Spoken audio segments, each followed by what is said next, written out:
Hello, আসসালামু আলাইকুম। আপনারা কেমন আছেন? আমি ভালো আছি আলহামদুলিল্লাহ। তো আজকে আমরা ফুলকপির পাকোড়া বানাবো। তো ফুলকপির পাকোড়া বিকালে নাস্তা হিসাবে এই সময় খেতে খুব মজা লাগে। একটা সবজি, ভিটামিনে ভরপুর। তো আমরা চলুন যাই বানাই। ফুলকপি আমি মিডিয়াম সাইজ করে কেটে নিয়েছি, খুব বড়ও না একদম ছোটও না। তো এখন আমি একটা বোল নিয়ে নিচ্ছি।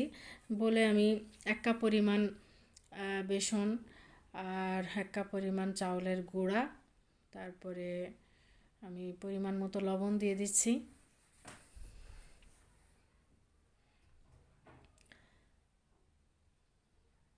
তারপরে 1/2 চামচ পরিমাণ হলুদের গুঁড়া দিয়ে দিলাম, আর 1.5 চামচ পরিমাণ আমি মরিচের গুঁড়া দিয়ে দিলাম।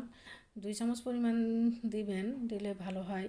আর একটু লবণ দিয়ে একটু কড়া করে দিবেন লবণ এবং মরিচের গুঁড়াটা, তাহলে খেতে ভালো লাগবে। আর চাউলের গুঁড়া দিলে এটাতে খুব মচমচে হয়, খেতে খুব মজা। গরম গরম খাবেন, ভালো লাগবে। বিকেলে নাস্তা হিসেবে খুব মজাদার একটা খাবার। তো আমি এখন অল্প অল্প পানি দিয়ে মানে গোলাটা তৈরি করে নিচ্ছি।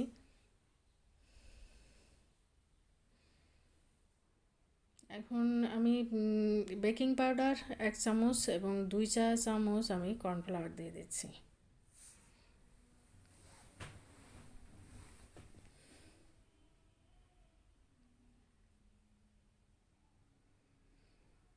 একটা ফুলকপি ভাজতে এই পরিমাণ গোলা তৈরি করাই যথেষ্ট।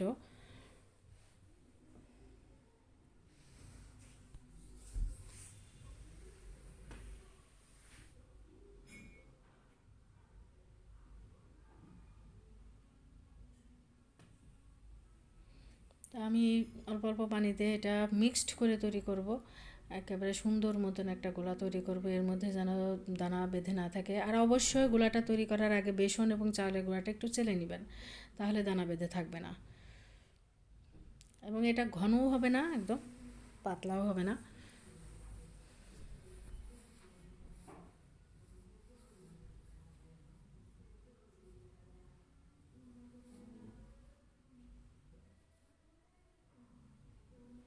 তো আমি একটা কিছুক্ষণ এটা রেখে দিবেন, রেখে দিলে ভালো হয়।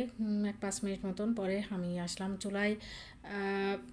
তেল গরম করে নিয়েছি, এখন আমি এর মধ্যে ফুলকপিগুলো ডুবিয়ে ডুবিয়ে সুন্দর করে কড়াইতে মধ্যে দিয়ে দিব।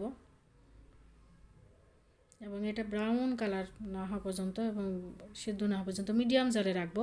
এটা জোরে জাল দেওয়া যাবে না, জোরে জাল দিলে দ্রুত উপরে পুড়ে যাবে এবং ভিতরে সিদ্ধ হবে না। তো আমি মিডিয়াম জালে রেখে ধীরে সুস্থে আর কি এটা ভাজতে আছি।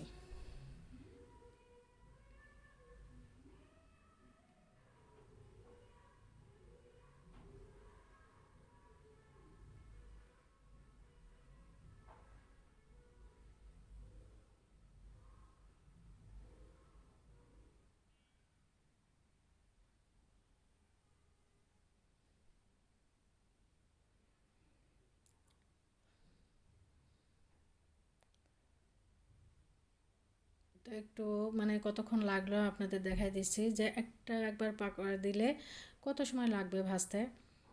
তো বেশি সময় লাগবে না, একটু ধৈর্য ধরে করবেন। বিকালে নাস্তা হিসাবে খুবই মজাদার একটা খাবার, আমার খুব পছন্দের, আমার ছেলে মেয়েরও খুব পছন্দের। আমার তো মানে চিকেন ফ্রাইয়ের মতন মনে হয়। আমার এই ফুলকপির পাকোড়াটা খেতে আমার ভীষণ ভালো লাগে। আমি আশা রাখি আপনাদেরও ভালো লাগবে।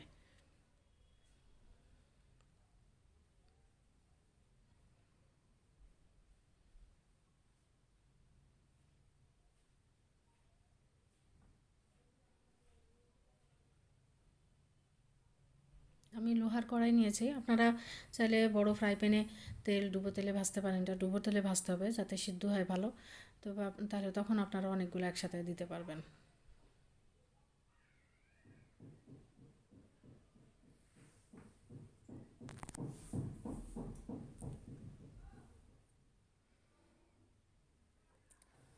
বাইরের শব্দ, যখন এটা রেকর্ডিং করছি তখন বাইরের শব্দ, কিছু মনে করবেন না। তো যাই হোক, হয়ে গেল আমাদের। এখন আপনারা এভাবে বানিয়ে খেয়ে দেখবেন, খুবই মজাদার মচমচে পাকোড়া। এই সময় এটা বিকালে নাস্তা হিসেবে খেতে খুবই মজা। আপনারাও খেয়ে দেখবেন, এভাবে তৈরি করবেন আশা রাখি।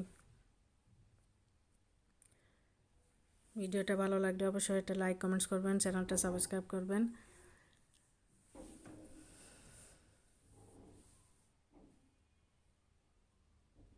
এভাবে সবগুলো আমি পাকোড়া তৈরি করে নেব।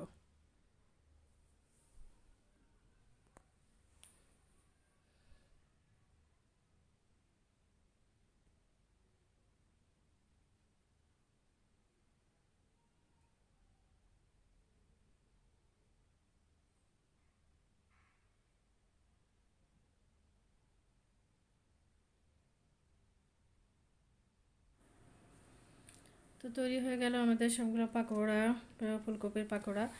তো আপনারা এভাবে তৈরি করে খেয়ে দেখবেন, খুবই মজাদার, মচমচে গরম গরম পাকোড়া খেতে খুবই ভালো লাগে। আপনারা সস দিয়ে খেতে পারেন, খুবই মজা। তো আজকে এই পর্যন্তই। আপনারা তৈরি করে খাবেন আশা রাখি। আসসালামু আলাইকুম।